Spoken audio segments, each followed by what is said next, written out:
The great spiral hub floated silently in deep space, orbiting the center of the Milky Way. It was the most important station in the galaxy, home to the Galactic Council, where leaders from over 100 alien species met to discuss peace, trade, and security.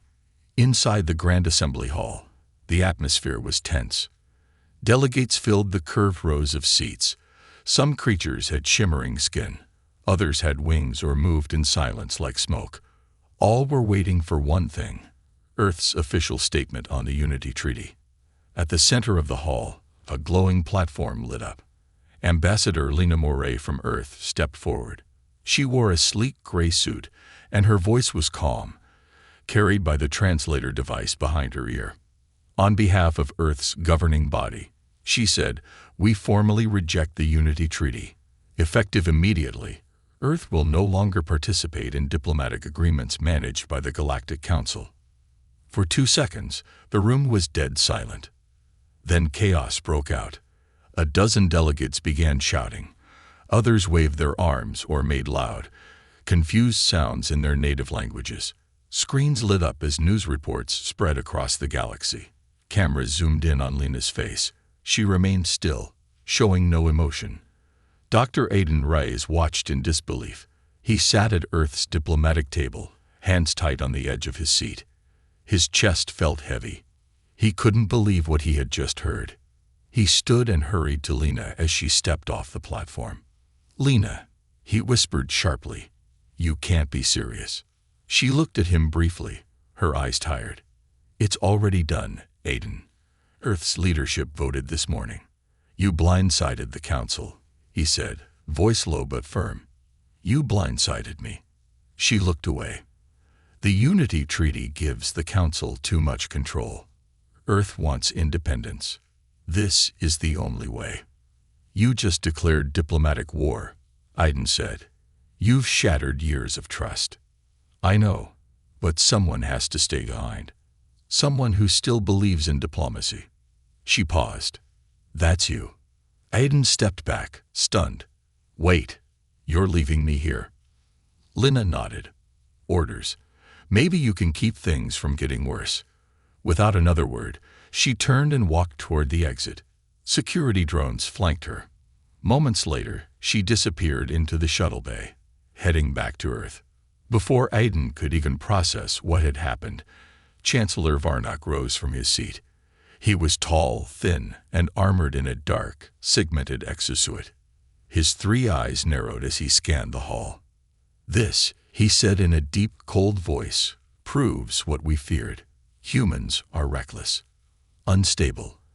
They joined our council, but they do not respect our unity. They should not remain among us." A hum of agreement filled the air. Aiden walked to the center of the hall and faced the assembly. He spoke clearly, though the room was still buzzing with noise.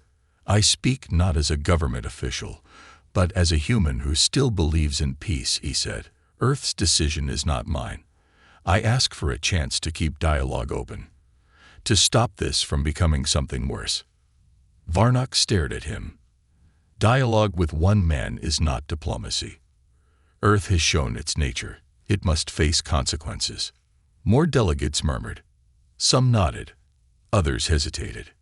As the session ended, many turned their backs to Aiden. Some offered small nods of respect. Most did not. The hall emptied slowly.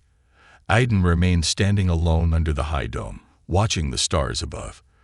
The silence felt heavier than before. He knew what Earth had done could start something dangerous, but he also knew he couldn't give up. Not yet. The next morning, the council hall felt colder. Dr. Aiden Reyes stood alone at the human delegation's table. The seat beside him, Lena's, sat empty. Her nameplate had already been removed. Only one remained, Earth representative, A. Reyes. Around him, alien leaders whispered in their native tongues. A few looked at him with suspicion. Others avoided looking at him at all. The council bell rang, and lights dimmed slightly as the central platform lit up. Chancellor Varnock rose slowly from his seat. He didn't speak right away. He let the silence grow heavy. Finally, in a voice that cut through the hall like a blade, he said, "The humans have rejected our unity. They no longer belong in this chamber."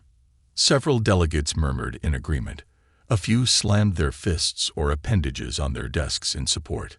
Varnock continued, "They have turned their backs on peace. They have disrespected every treaty they once signed. If we allow them to stay, we risk the same betrayal again. Earth must be expelled." A scream behind him lit up, showing violent protests from Earth. Angry crowds waving anti-alien banners, burning council flags, shouting slogans like "Earth First." Aiden's heart sank. He knew these images would spread fear.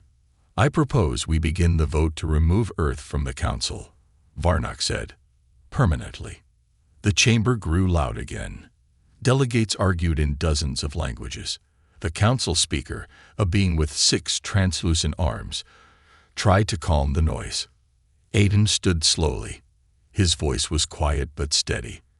"Before we vote on exile, let me speak." All eyes turned to him. "I understand your fear," he said. "I saw those images too. I've seen the anger growing on Earth, but that is not all we are." He paused, choosing his words carefully. "We are young by galactic standards. We've made mistakes, but we've also helped. We stopped a plague on Telleran IV. We opened our science to the Braca. We've kept peace in 5 border zones. That matters." Varnock interrupted. "And now you abandon it all." Aiden looked directly at him. "One government made that choice. I didn't. Many others didn't. I'm here to fix what I can." The room fell silent again. The speaker raised one hand. "The Chancellor's motion will be reviewed in 3 cycles. A formal vote will follow. Until then, all members may speak with the human representative, if they choose." That last part was for show. Aiden knew most would avoid him. As the session ended, the delegates filed out in silence. A few glanced his way, quickly, nervously. Aiden sighed and returned to his quarters. His room was small and simple: a bed, a desk, a screen showing Earth from orbit. He sat down and pulled up the list of ambassadors. He had 3 cycles to convince enough of them to vote against Earth's removal. He tapped a few names: Ambassador Kirill of the Oceanary, Representative Dren from the Braca. 2 species Earth had helped in the past. He sent requests for meetings. He wasn't sure they would respond. A message alert blinked. From Earth. He opened it. It was from a government official. The message was short: "Do not interfere with the council vote. Earth stands by its decision. You are to observe only, not speak." Aiden closed the message. He stared out the window again, at the blue and white swirl of his home planet. He was no longer speaking for Earth. Now he was speaking against it, to save its place in the galaxy. Aiden Ray stared at the message on his screen again. "Do not interfere with the council vote. Earth stands by its decision. You are to observe only, not speak." It had come directly from Earth's central government. Cold, final. There was no kindness in those words, no room for debate. He leaned back in his chair, the quiet hum of the great spiral hub surrounding him. Outside the window, Earth looked so small, a blue dot surrounded by stars. It used to feel like home. Now it felt far away, not just in distance, but in spirit. His communication log flashed again. This time, it was a media stream from Earth. He opened it. News channels were buzzing. Protesters marched through cities holding signs that read "No more aliens" and "Earth First." Politicians gave speeches about sovereignty and pride. One anchor said, "Let the aliens do what they want. We're better off alone." Aiden's hands curled into fists. He had spent years building trust with alien nations, learning their languages, their customs. He had helped write the first shared code of conduct between humans and the Braca. Now it was all falling apart. His door chimed. "Enter," he said. The door slid open. A council assistant, small and thin, with smooth gray skin and dark eyes, stepped in and handed him a folded datapad. "From the Office of Neutral Affairs," she said softly, then left. Aiden opened the pad. It listed the upcoming council vote. Earth expulsion. Official date. 2 cycles from now. Only 2 days left. He sighed, stood up, and pulled on his dark diplomat's coat. Time was running out. He had to act now. Later that day, Aiden walked through the council corridors. The halls were wide, filled with alien art and glowing light strips that shifted colors gently. Delegates passed by him, most without saying a word. A few whispered and turned their heads. He reached the Oceanary sector. It was quiet. The Oceanary were a water-based species, and their embassy section was filled with humidity and the soft sound of flowing water. Ambassador Kirill, a tall figure with clear skin like running glass, greeted him politely. "I wondered when you'd come," Kirill said in a smooth voice. "I'm here to ask for your vote," Aiden said. "Earth shouldn't be expelled. Not all of us agree with what's happening." Kirill tilted their head. "Your words are honest, Aiden, but your planet speaks loudly, and not with your voice." "I know," Aiden said, "but when we helped your people with the drought on Eula Prime, we didn't ask what we get in return. We helped because it was right." "That is true," Kirill said quietly. "I will consider your request." It wasn't a yes, but it wasn't a no either. Hours later, Aiden tried 2 more embassies. The Braca refused to meet with him. The Miranari sent a polite message declining his visit. He returned to his quarters, exhausted.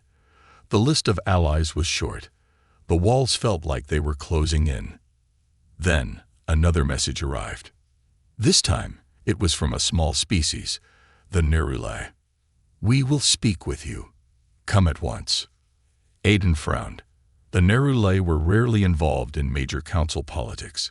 Quiet and peaceful, they were mostly observers.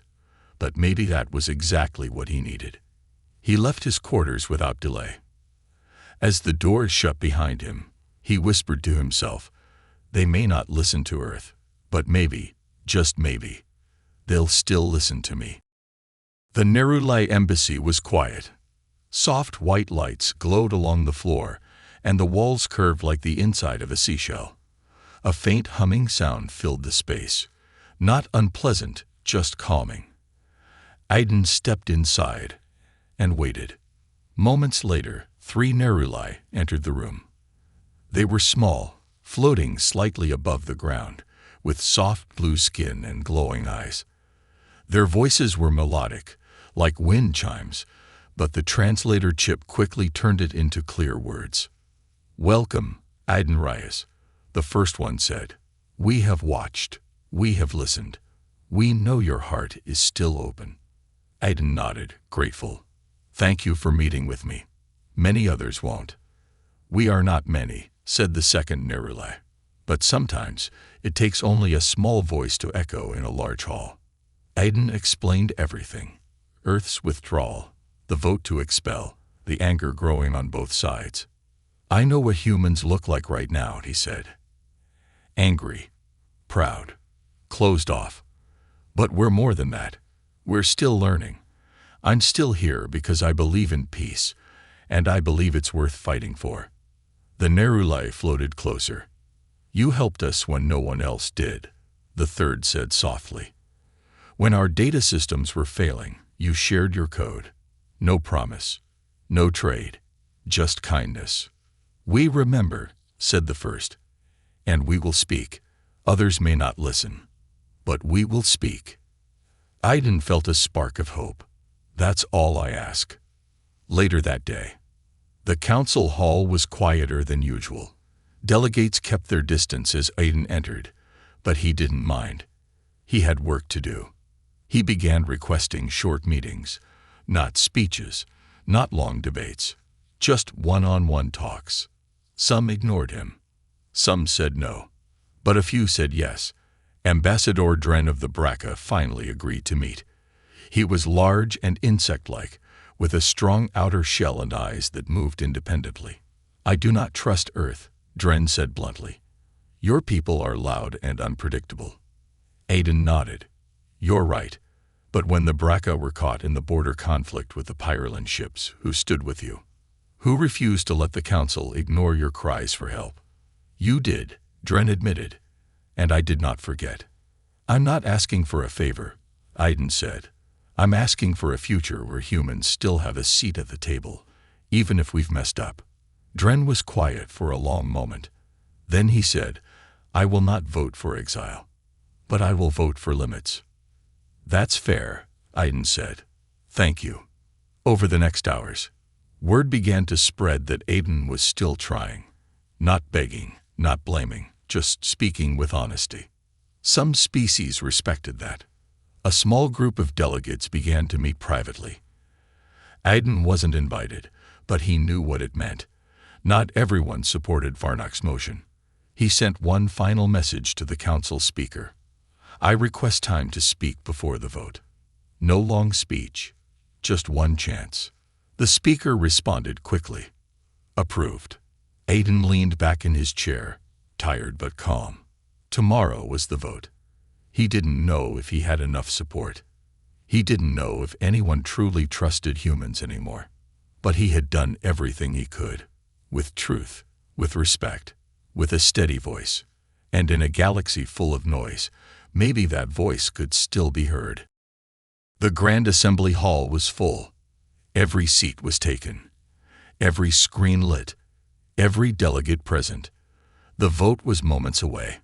Aiden Reyes stood behind the podium at the center of the hall. Alone.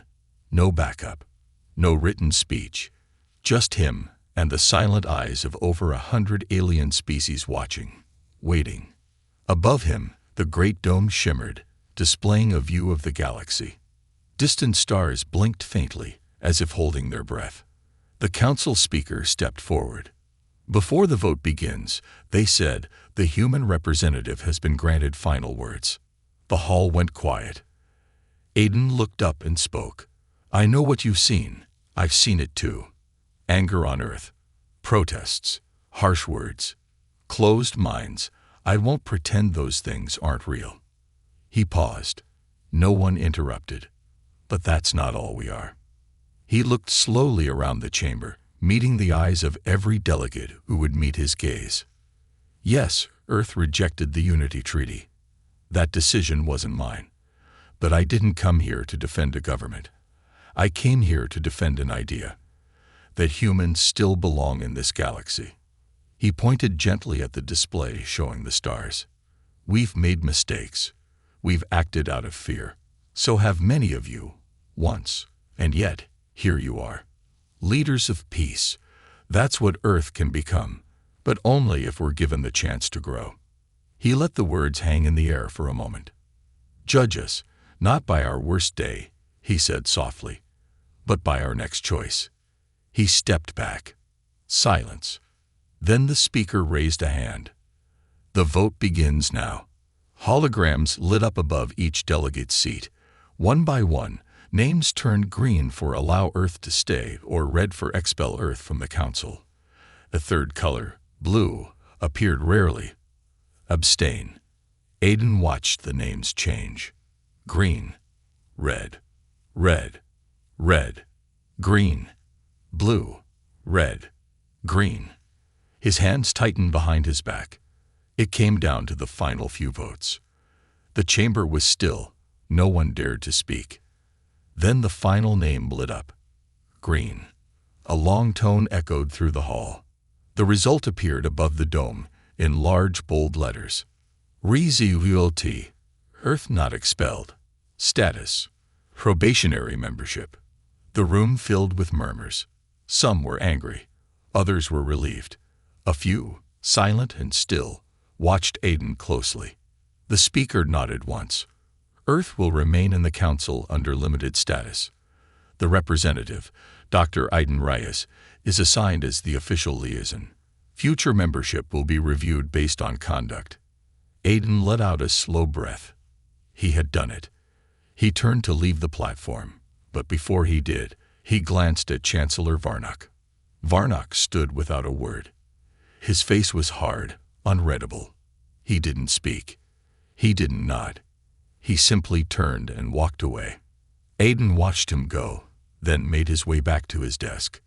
Delegates passed by him. Some nodded. A few even offered short greetings. Most still kept their distance. But it was a start. Later that night, Aiden sat alone in his quarters. The stars outside the window looked the same. Quiet, unchanging. But everything had changed. Earth still had a seat at the table. He pulled out his datapad and typed a short message. To Earth Command. Council has voted. Earth remains under probation. I remain as liaison. I will continue the work. He didn't expect a reply. That was fine. He had chosen his path. He leaned back in his chair and looked out into space. Still in the game, he whispered. Now let's play it right. The next morning, the great spiral hub was quieter than usual. The excitement of the council vote had faded. Whispers still traveled between delegates, but the loud debates were gone. Now, there was only the aftermath. Dr. Aiden Reyes stood at the edge of the observation deck. The stars stretched out forever. Somewhere among them was Earth, still proud, still stubborn, but still part of the council. Behind him, footsteps echoed lightly. It was the council speaker. You surprised many yesterday, they said. Aiden turned, offering a tired smile. I surprised myself. The speaker tilted their head. Earth's future here will not be easy. Some want you gone. Chancellor Varnock will not stop pushing. I know, Aiden said. But now, at least there's still a bridge. We didn't burn it completely. The speaker nodded. Words matter, Reyes, even quiet ones. They left, and Aiden stood alone again. Hours later, Aiden returned to his quarters. A message from Earth waited on his screen. It was short, without emotion. Message received. Continue in current role. Monitor council activity. Do not promise further action on behalf of Earth. No thanks. No support. Just cold instructions. He sighed, shut off the screen, and looked around the small room. This was his life now. Living among aliens, speaking for a planet that no longer listened to him. He was Earth's voice in a room full of doubt, but at least the voice still existed. Later that day, a knock came at his door. He opened it to find the 3 Neruli floating outside. You kept your promise, one of them said. You spoke the truth, said another. Aiden smiled. I didn't think anyone would listen. Small voices can still echo, the third said. They handed him a small gift, a glowing orb of shifting colors, a Neruli symbol of peace. Keep it, they said, for the moments when silence feels heavier than sound. He thanked them and watched as they floated away down the corridor. Evening. Aiden walked the hallways of the hub. Some delegates nodded as he passed. Others turned away. That was fine. Trust would take time. Respect had to be earned. In the council lounge, he sat with Ambassador Dren of the Braca and shared quiet tea. No politics. Just peace. A start. Night. Back in his quarters, Aiden placed the glowing orb on his desk. Its light danced on the walls, soft and calm. He opened a blank message draft to Earth, then closed it. Not tonight. Tonight, he didn't need orders. He needed rest. He stood at the window one last time, looking out into the endless dark. There were so many stars, so many worlds, so many chances. Earth was still part of that. And so was he.